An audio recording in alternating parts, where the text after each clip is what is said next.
Hi friends, మనం ఈరోజు mutton ములక్కాడ కర్రీ చేసుకోబోతున్నాం. ఇది ఏంటంటే పులుసు ఫ్రెండ్స్.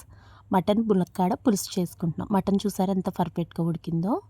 దానికోసం ముందుగా మనం మటన్ని తీసుకొని అందులో 1 స్పూన్ అల్లం వెల్లుల్లి పేస్ట్, కొంచెం పసుపు, సాల్ట్, వాటర్ వేసుకొని మనం మటన్ని ఒక 5 విజిల్స్ వేయించుకోవాలి. తర్వాత చింతపండు కూడా ముందుగానే నానబెట్టుకొని పక్కన పెట్టుకోండి.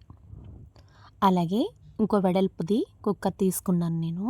అందులో మనం కర్రీ తగ్గ ఆయిల్ వేసుకొని అందులో ఒక చిటికెడు జీలకర్ర, అలాగే 4 లవంగాలు వేసుకొని అందులో మనం తీసుకున్న కర్రీ తగ్గ ఆనియన్స్ వేసుకోండి.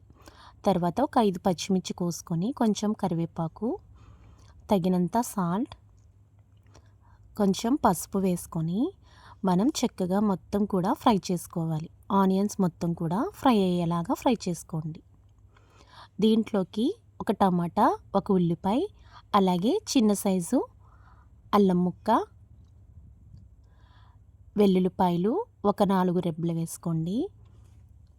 అలాగే ఒక అర స్పూను జీలకర్ర, ఒక అర స్పూను ధనియాలు, మెయిన్ ఇందులోని కర్రీ టేస్ట్ తెచ్చేవి బాదం పప్పులో ఒక 5 వేసుకొని మొత్తం కూడా పేస్ట్ చేసుకొని మనం ఆల్రెడీ ఫ్రై చేసుకున్న ఆనియన్స్లో వేసుకొని అందులో తగినంత కూరకు తగ్గ కారం వేసుకోండి. నేను 2 స్పూన్ల కారం వేసుకున్నాను.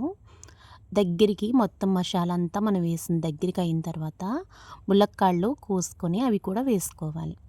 ములక్కాడ వేసిన తర్వాత మనం ఆల్రెడీ మటను కుక్ చేసుకున్నాం కదా, ఆ మటన్ కూడా వేసుకొని మొత్తం కూడా దగ్గరికి కొంచెం వాటర్ వేసుకొని మూత పెట్టుకొని ఒక 5 నిమిషాలు కుక్ చేసుకోవాలి. తర్వాత చూసారా మనకి ఇలా దగ్గరికి అయ్యేసరికి మనం ముందుగా నానబెట్టుకున్న చింతపండు గుజ్జుగా తీసుకొని అది కూడా వేసుకొని మొత్తం కూడా కలుపుకొని ఫైనల్గా కొత్తిమీర చల్లుకొని ఒక 5 నిమిషాలు అలా మూత పెట్టేసి కుక్ చేద్దాము. చూసారా మనకి ఎంతో పర్ఫెక్ట్గా మటన్ ములక్కాడ పులుసు రెడీ అయిపోయింది ఫ్రెండ్స్.